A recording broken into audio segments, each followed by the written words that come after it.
अनंत शिक्षाओं का अनमोल ये खजाना हर दिल पे लिख दिया है, हर दिल पे लिख दिया है जिंदगी का अफसाना। अमूल्य रतन, अमूल्य रतन, अमूल्य रतन। ये श्रृंखला सर्व आत्माओं के पिता परमात्मा शिव के द्वारा उच्चारित महावाक्यों के संकलन पर आधारित है। ओम शांति। गॉडलीवुड स्टूडियो द्वारा प्रस्तुत अमूल्य रत्न में आप सभी का हार्दिक स्वागत है। कहते हैं, एक साधे सब सधे, सब साधे सब जाए।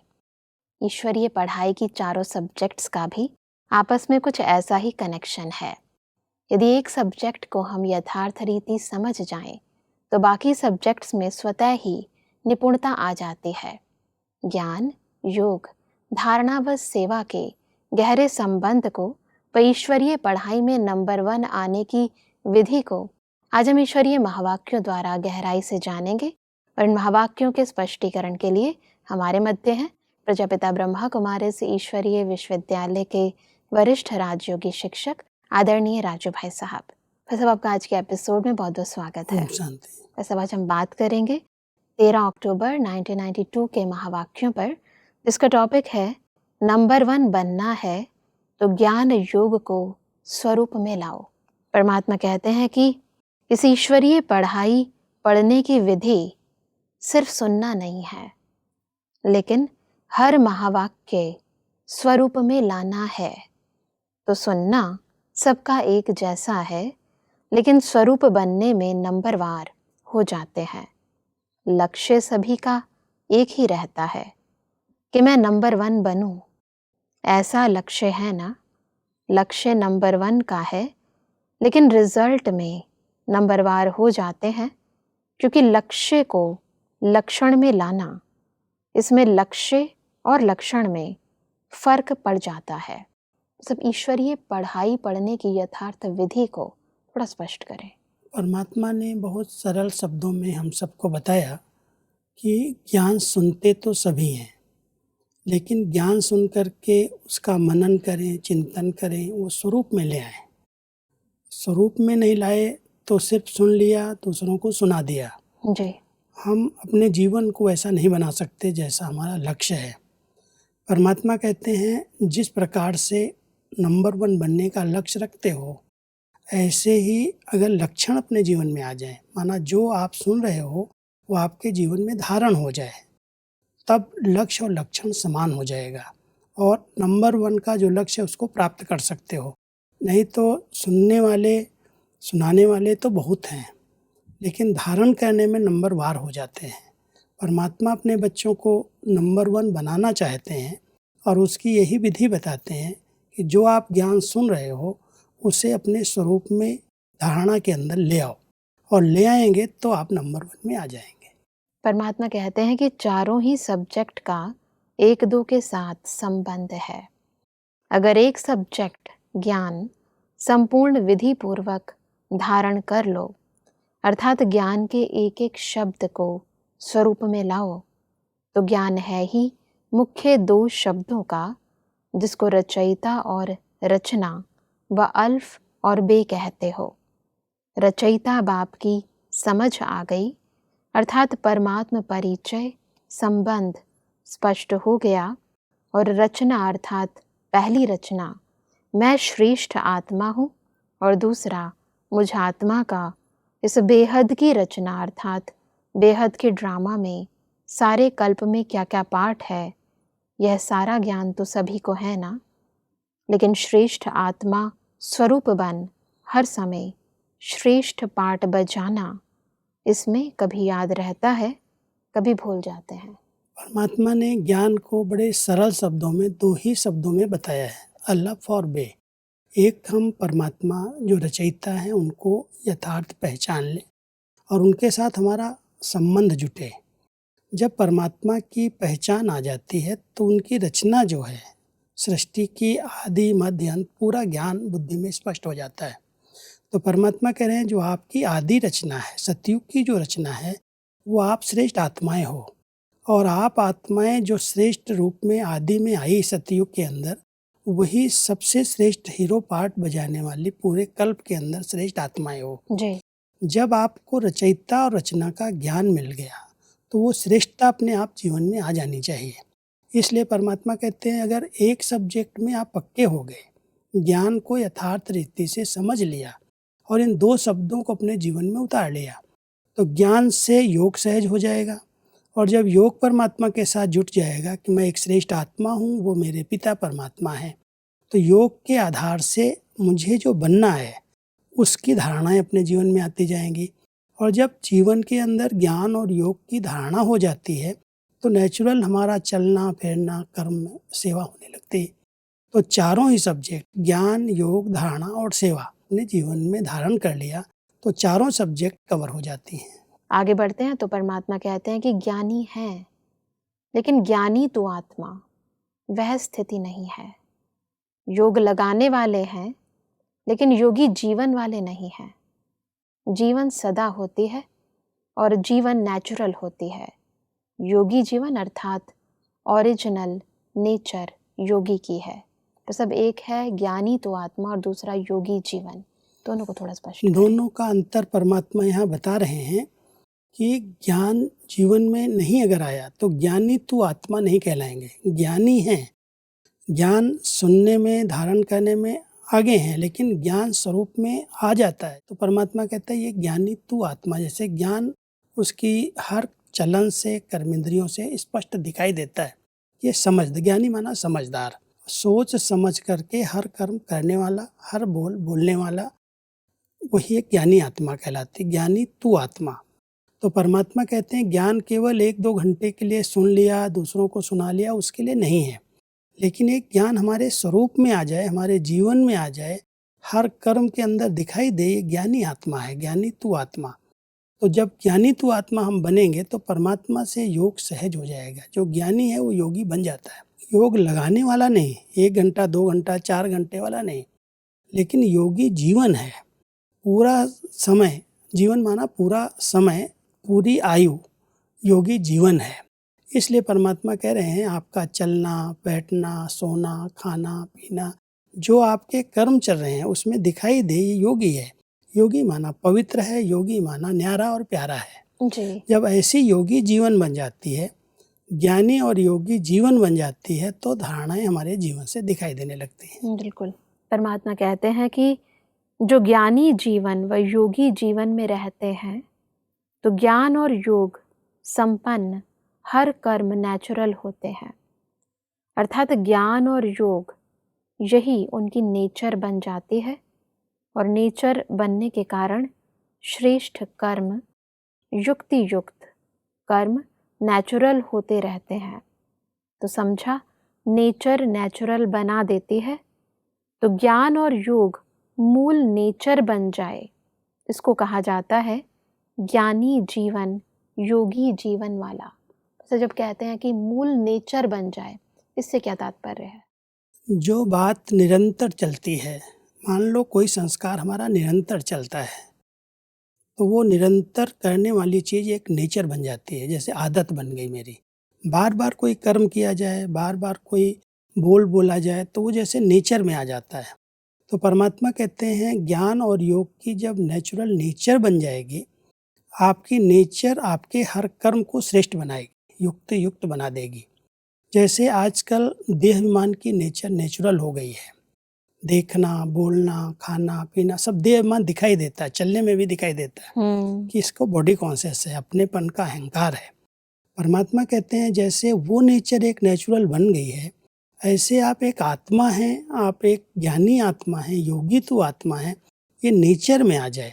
तो जब नेचर आपकी ज्ञानी और योगी की बन जाएगी तो आपके हर कर्म युक्ति युक्त होंगे, हर कर्म श्रेष्ठ होंगे, क्योंकि योगी आत्माएं कोई ऐसे कर्म नहीं कर सकती जो युक्ति युक्त यथार्थ न हो। तो इसलिए परमात्मा कह रहे हैं ज्ञानी और योगी आत्माओं के कर्म जो हैं वो युक्ति युक्त होंगे, श्रेष्ठ होंगे, यथार्थ होंगे। जी। आगे बढ़ते हैं तो परमात्मा कहते हैं कि ज्ञानी सभी हो, योगी सभी हो, लेकिन अंतर क्या है? एक है ज्ञान सुनने सुनाने वाले, यथाशक्ति जीवन में लाने वाले। दूसरे है ज्ञान और योग को हर समय अपने जीवन की नेचर बनाने वाले। विद्यार्थी सभी हो, लेकिन यह अंतर होने के कारण नंबरवार बन जाते हैं। जिसकी नेचर ही ज्ञानी योगी की होगी, उसकी धारणा भी नेचुरल होगी। नेचुरल स्वभाव संस्कार ही धारणा स्वरूप होंगे।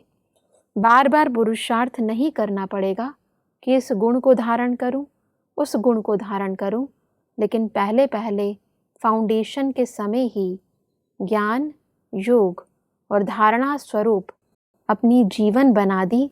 इसलिए यह तीनों सब्जेक्ट ऐसी आत्मा की स्वतः और स्वाभाविक अनुभूतियाँ बन जाती हैं।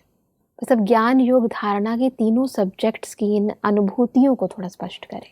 परमात्मा बड़ी सहज विधि बता रहे हैं। जब आप ज्ञानी और योगी तो आत्मा हैं, आपके जीवन में ज्ञान और योग है, एक नेचर बन गई है। बोल रहे हैं, कर रहे हैं, जैसे ज्ञानी तो आत्मा बोल रही है, ज्ञानी तो आत्मा ये कर्म कर रही है, इनका योग परमात्मा से लगा हुआ है। तो जब ये नेचर बन गई तो दिव्य गुण नेचुरल आ जाएंगे, क्योंकि योग माना आत्मा के जो ईश्वरीय गुण हैं, सदा काल वाले गुण, शांति, प्रेम, आनंद, सुख। जब योगी है तो उसके ये गुण, आत्मा के जो नेचुरल गुण हैं, वो नेचर में आ जाते हैं। और जब ये नेचर में हमारे ये गुण आ जाते हैं, आत्मा के ओरिजिनल गुण उसके स्वरूप में आ जाते हैं, तो दिव्य गुण जो देवताई गुण हैं वो कर्म में दिखाई देने लगते हैं। इसलिए परमात्मा कह रहे हैं जो ज्ञानी और योगी तो आत्माएं हैं, उनके जीवन के अंदर नेचुरल रूप में धारणाएं दिखाई देती हैं। उनको एक एक गुण धारण करने की मेहनत नहीं करनी पड़ती, नेचुरल दिखाई देता है। ये तो गुणवान आत्मा है, इसका बोलना, इसका खाना पीना, इसका चलना, इसका व्यवहार, इसके अंदर गुण दिखाई देते हैं। सर्व गुणों से जैसे कोई आत्मा संपन्न दिखाई देती है। तो परमात्मा यहाँ कह रहे हैं जो ज्ञानी और योगी तो आत्माएं नेचर बना लेती हैं, उनके जीवन में दिव्य गुण अपने आप स्पष्ट दिखाई देने लगते हैं। बिल्कुल। और इसीलिए परमात्मा कहते हैं कि इसलिए ऐसी आत्माओं को सहज योगी, सहज ज्ञानी, सहज धारणा मूर्त कहा जाता है। तीनों सब्जेक्ट का कनेक्शन है, जिसके पास इतनी अनुभूतियों का खजाना संपन्न होगा। ऐसी संपन्न मूर्तियाँ स्वतः ही मास्टर दाता बन जाती हैं। दाता अर्थात सेवाधारी। कि जो जिसके पास है वो दूसरों को जरूर देगा। बिल्कुल। अगर हमारे पास ज्ञान, योग, धारणा का अनुभव है, हमारे जीवन में है, तो हमारे हर कर्म से, हर एक्शन से, हमारी दृष्टि से, हमारी वृत्ति से, हमारे बोल से, वो दिव्य गुणों के आधार से हम दाता बन करके दूसरों को प्रेरणा देंगे। कर्मों का जो गुणदान है, वो गुणदान अपने आप हमारे हर कर्म से होने लगेगा। तो परमात्मा कहता है दाता बनना, दूसरों को देना, सिखाना, यही है सेवा। जी। तो जब हम ज्ञान, योग, धारणा को, तीन सब्जेक्ट को अपने स्वरूप में ले आते हैं, इसको नेचर बना लेते हैं, नेचुरल ये जीवन हमारी ऐसी बन जाती है, तो सेवाएं तो अपने आप होती हैं। सेवा के लिए हमें भाग दौड़ करने की आवश्यकता नहीं है, क्योंकि हम दाता बन करके रहते हैं। दृष्टि से भी देते हैं, बोल से भी देते हैं, कर्म से भी देते हैं। जो संबंध संपर्क में आता है, अच्छे वाइब्रेशन भी उसको प्राप्त होते हैं कि यहाँ से शांति मिली, यहाँ से बहुत प्यार का अनुभव हुआ, इनके पास जाने से सुख का अनुभव हुआ। तो जो हमने अपनी स्थिति बनाई, तो स्थिति द्वारा दातापन के कारण अनेक आत्माओं को अच्छे अच्छे अनुभव होने लगते हैं। इसलिए परमात्मा कहते हैं नेचुरल सेवा आपकी शुरू हो जाती है। बिल्कुल। परमात्मा आगे कहते हैं कि बार बार पुरुषार्थ में मेहनत करनी पड़ती है। इससे सिद्ध है कि ज्ञान की मूल सब्जेक्ट के दो शब्द रचता और रचना की पढ़ाई को स्वरूप में नहीं लाया है। जीवन में मूल संस्कार के रूप में व मूल नेचर के रूप में व सहज स्वभाव के रूप में नहीं लाया है। ब्राह्मण जीवन का नेचुरल स्वभाव संस्कार ही योगी जीवन, ज्ञानी जीवन है। जीवन अर्थात निरंतर, सदा। सब पुरुषार्थ में मेहनत करने के इस मूल कारण को थोड़ा स्पष्ट करें। बहुत सुंदर शब्द परमात्मा प्रयोग कर रहे हैं कि अगर कोई को पुरुषार्थ में मेहनत करनी पड़ती है, माना उसने ज्ञान और योग को एक अपना निजी संस्कार नहीं बनाया, जिसका संस्कार बन गया, जिसकी नेचर ऐसी बन गई, उसके जीवन में कोई मेहनत है ही नहीं, पुरुषार्थ में किसी भी प्रकार की मेहनत नहीं लगती। क्योंकि ज्ञानी और योगी आत्मा जिसने रचयिता और रचना को समझ लिया, जो अपने आप को समझ रहा है कि मैं एक बहुत महान श्रेष्ठ आत्मा हूँ, मैं पवित्र आत्मा हूँ। पुरुषार्थ में मेहनत का कारण है जो अपने ओरिजिनल संस्कार हैं, दिव्य संस्कार हैं, आदि संस्कार हैं, अनादि संस्कार हैं, उन संस्कारों को हमने अपने स्वरूप में नहीं लाया। जब ज्ञानी और योगी तो आत्मा बन जाते हैं तो ये संस्कार जो आदि और अनादि संस्कार आत्मा के हैं उसके प्रैक्टिकल जीवन में आ जाते हैं। इसके लिए मेहनत करने की आवश्यकता नहीं रहती। मेहनत इसीलिए लगती है क्योंकि हम मध्यकालीन देहमान के संस्कारों को नेचर बनाए हुए हैं। अगर उस नेचर को हम परिवर्तन करके अपने अनादि और आदि नेचर को अपनाते हैं तो मेहनत समाप्त हो जाती है। परमात्मा आगे कहते हैं कि खुश नसीब आत्माओं की निशानी क्या होगी?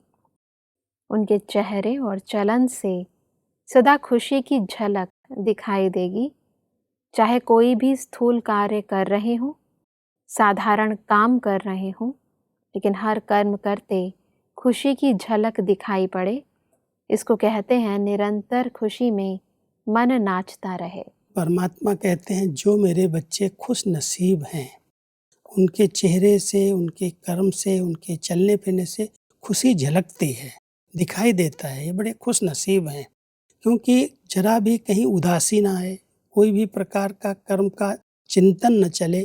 अगर हमारे कर्म श्रेष्ठ हो रहे हैं, हमारे संकल्प बड़े शुभ चल रहे हैं, विचारधाराएं हमारी बहुत पॉजिटिव हैं, तो हमारा चेहरा भी खुशी की झलक दिखाता है। हमारे हर कर्म से अच्छे वाइब्रेशन जो खुशी के निकलते हैं। तो परमात्मा कह रहे हैं कि आप सभी बच्चे खुश नसीब हो, क्योंकि आपकी खुशी आपके चेहरे से, आपके बोल से, आपके कर्म से दूसरों को अनुभव होती है। जी। अगर वो अनुभव होती है, हमारे संपर्क में कोई आत्मा आए और वो खुश हो जाए, उसको लगे यहाँ से हमें कुछ प्राप्ति हो गई, तो खुशी की झलक हमारी खुश नसीबी का अनुभव कराती है। जी। अगर हम खुश नसीब हैं तो वो चेहरे चलन से दिखाई देनी चाहिए। आगे बढ़ते हैं तो परमात्मा कहते हैं कि अगर स्मृति श्रेष्ठ है तो स्थिति साधारण नहीं हो सकती। अगर स्थिति साधारण है तो स्मृति भी साधारण है। तो सदा सर्वश्रेष्ठ मूल्यवान जीवन अनुभव करने वाली आत्मा हूँ, यह स्मृति में इमर्ज रहे। ऐसे नहीं कि मैं हूँ ही, मालूम है कि हम हीरे तुल्य हैं, लेकिन स्मृति में इमर्ज रूप में रहता है और उसी स्मृति से, उसी स्थिति से हर कार्य करते हो। सब इमर्ज रूप में रहना, इसको थोड़ा और स्पष्टता से बताएं। अच्छी स्मृति के आधार से अच्छी स्थिति बनती है। जी। तो अगर ये स्मृति है कि मैं एक बहुत श्रेष्ठ आत्मा हूँ, मैं महान आत्मा हूँ, मैं देव आत्मा हूँ, ये बहुत श्रेष्ठ स्मृतियों में हम रहते हैं, इमर्ज रूप में रहता है। जब हम चल रहे हैं, कर्म कर रहे हैं, बोल चाल में आ रहे हैं, तो वो स्मृति इमर्ज रूप में रहे कि मैं एक महान आत्मा हूँ, मैं एक श्रेष्ठ आत्मा हूँ, मैं इस शरीर में आई हूँ श्रेष्ठ कर्म करने के लिए। तो जब ये स्मृति रहती है तो उसकी स्थिति दिखाई देता है, इसकी स्थिति बहुत अचल अडोल है, कोई भी बातों का इसके ऊपर प्रभाव नहीं पड़ता, इफेक्ट नहीं आता।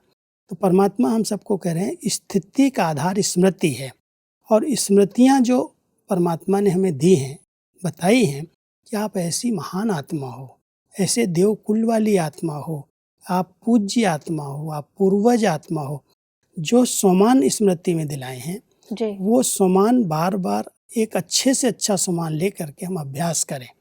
तो जब हम उस श्रेष्ठ स्मृति को इमर्ज रखेंगे तो स्थिति एक नेचुरल अच्छे से अच्छी बन जाएगी, कहीं हलचल नहीं होगी, कोई बातें आएंगी उनको हम सहज पार कर लेंगे, क्योंकि स्मृति बहुत ऊंची है। जैसे कोई आज ऊंचे कुल वाला है, कोई ऊंचे पद वाला है, उसको ये स्मृति रहती है कि मैं डॉक्टर हूँ, तो कोई बीमारी का इफेक्ट होता भी है अगर सबके ऊपर, तो वो ये समझता है कि मैं डॉक्टर हूँ, मैं सबका इलाज करने वाला हूँ, मैं पेशेंट हूँ, ये स्मृति नहीं रहती। तो उसकी स्थिति उस तरह से ऊंची बन जाती है। तो परमात्मा हम सबको कह रहे हैं कि अगर आपके पास स्मृतियाँ हैं और स्मृति इमर्ज रूप में रहती है कि मैं किसकी संतान हूँ, ये स्मृति को आप इमर्ज रखो, तो स्थिति अपने आप अच्छी हो जाएगी। बिल्कुल, परिस्थितियां हावी होती तब है जब हम अपनी स्मृतियों को मर्ज कर देते हैं। परमात्मा आगे कहते हैं कि हीरे तुल्य जीवन व हीरे तुल्य स्थिति वाले का हर कर्म हीरे तुल्य होगा, अर्थात मूल्यवान होगा, ऊंचे से ऊंचा होगा। तो सब इस हीरे तुल्य स्थिति को थोड़ा स्पष्ट करें। परमात्मा हम सबको संगम युगी इस जीवन को कहते हैं डायमंड एज है, जी और इस डायमंड एज में आपका ये जो जीवन है वो हीरे के समान है। धातुओं में सबसे कीमती हीरे को माना जाता है। जी तो ये सबसे मूल्यवान, कीमती, अमूल्य जीवन आपकी ये संगम युग की ब्राह्मण जीवन है। ये हीरे तुल्य जीवन है, हीरे सदृश जीवन है। और ऐसी जीवन जब स्मृति में रहती है तो कर्म में भी वो श्रेष्ठता आ जाती है। तो परमात्मा यहाँ हमें स्मृति दिलाते हैं कि आपकी संगम युगी ये जीवन बहुत मूल्यवान जीवन है, हीरे सदृश जीवन है। इस स्मृति में अगर रहोगे तो आपके कर्म, बोल, हर चीज में वो दिखाई देगा कि महान है। इसको स्मृति है तो उसके कर्म भी उतने महान हैं, श्रेष्ठ हैं। बिल्कुल, परमात्मा कहते हैं कि इतना नशा स्मृति में रखो जो सबको चलते फिरते दिखाई दे कि यह कोई विशेष आत्माएं हैं। जैसे हीरा कितना भी मिट्टी में छिपा हुआ हो लेकिन फिर भी अपनी चमक दिखाता है। तो चाहे आप कितने भी साधारण वायुमंडल में हो, कितने भी बड़े साधारण व्यक्तियों के बीच हों, लेकिन विशेष आत्मा, अलौकिक आत्मा दिखाई दो। चाहे प्रवृत्ति में रहते हो, उन्हों के बीच में भी न्यारे दिखाई दो। सब इस रूहानी पर्सनालिटी को थोड़ा स्पष्ट करें। परमात्मा जब हम बच्चों को ये टाइटल देते हैं कि आप हीरे जैसे, हीरे तुल्य महान आत्माएं हो, तो एक बहुत सुंदर दृष्टांत देख के बता रहे हैं। जैसे हीरा अगर धूल मिट्टी में पड़ा हुआ हो तो भी चमकता है, लेकिन चमक का एक कारण होता है, उसके ऊपर लाइट आती है, अंधेरे में नहीं चमकेगा। जी जब उस हीरे के ऊपर लाइट आ रही है तब उसकी किरणें चारों तरफ निकलती हैं। तो परमात्मा कह रहे हैं आप अलौकिक आत्माएं, हीरे तुल्य आत्माएं, जिनका संबंध परमात्मा के साथ है। आप कहीं भी किसी भी वायुमंडल में रहो, कैसी भी प्रवृत्ति हो, कैसा भी समाज हो, कैसे भी लोग हों, उनके बीच में रहते हुए भी आप अलौकिक हैं। आपकी पर्सनैलिटी से, आपके जीवन से लोगों को लगे ये हमारे जैसे नहीं है, ये साधारण नहीं है, ये कोई श्रेष्ठ आत्माएं हैं। तो आपकी दृष्टि से, आपके वाइब्रेशन से वो वैल्यू, वो कीमती चीज़ जो आत्मा है उसका अनुभव होने लगेगा, क्योंकि आत्मा का कनेक्शन परमात्मा से जुटा हुआ है। जी उस हीरे पर परमात्मा की किरणें आ रही हैं, तो आत्मा के जो निजी गुण हैं वो चारों तरफ वायुमंडल में फैलने लगेंगे। इसलिए परमात्मा कह रहे हैं कि हीरा कहीं छिप नहीं सकता, और आप कहीं भी रहो, कैसे भी वातावरण में रहो, आपको लोग महसूस करें कि साधारण लोग नहीं, ये अलग हैं। बिल्कुल भाई साहब, आज हमने ईश्वरीय पढ़ाई के चारों सब्जेक्ट्स के गहरे संबंध को गहराई से समझा। स्पष्टीकरण के लिए आपका बहुत बहुत धन्यवाद। ओम शांति। दर्शकों, आज के महावाक्यों में परमात्मा ने कहा कि नंबर 1 बनने के लिए हमें ईश्वरीय ज्ञान सुनने के साथ साथ स्वरूप में भी लाना है। लक्ष्य प्रमाण लक्षण धारण करने हैं। परमात्मा ने कहा कि सहज ज्ञानी व सहज योगी आत्मा सहज ही धारणा स्वरूप बन जाती है। ऐसी आत्माएं स्वतः ही मास्टर दाता अर्थात सेवाधारी भी बन जाती हैं। परमात्मा ने कहा कि खुश नसीब आत्माओं की निशानी है कि उनके हर कर्म से, हर चेहरे व चलन से खुश नसीबी की झलक दिखाई देती है। दर्शकों, आज के महावाक्यों से संबंधित यदि आपके मन में कोई भी प्रश्न है तो आप हमें ईमेल कर सकते हैं। हमारा ईमेल आईडी है amulyaratna@godlywoodstudio.org। अगले एपिसोड में हम इन्हीं महावाक्यों को और आगे बढ़ाएंगे। तब तक के लिए लेते हैं इजाजत। ओम शांति। मुख्य सार, पढ़ाई के सब्जेक्ट्स का आपस में संबंध। ज्ञान से योग का स्वतः ही संबंध है। जो ज्ञानी तू आत्मा है वह योगी तू आत्मा अवश्य ही है। जो ज्ञानी और योगी होगा उसकी धारणा श्रेष्ठ स्वतः होगी। अगर स्थिति नीचे ऊपर होती रहती है तो सिद्ध है कि ज्ञान के सब्जेक्ट के 2 शब्द रचता और रचना की पढ़ाई को स्वरूप में नहीं लाया है। हर कार्य न्यारे होकर करो। जितना न्यारे होंगे उतना बाप के प्यार के पात्र होंगे। यह परमात्मा प्यार की पालना उड़ने का साधन है। अगर स्मृति श्रेष्ठ है तो स्थिति साधारण नहीं हो सकती। अगर स्थिति साधारण है तो स्मृति भी साधारण है। अधिक जानकारी के लिए संपर्क करें अमूल्य रतन गॉडलीवुड स्टूडियो, मनमोहिनी वन, Shantivan post, Abu road 307510, district Sirohi, Rajasthan. Email ID है amulyaratn@godlywoodstudio.org। इस श्रृंखला को प्रजापिता ब्रह्मा कुमारीज ईश्वरीय विश्वविद्यालय के सेवा केंद्रों पर क्लास में नियमित रूप से चलाने के लिए गॉडलीवुड स्टूडियो से संपर्क करें।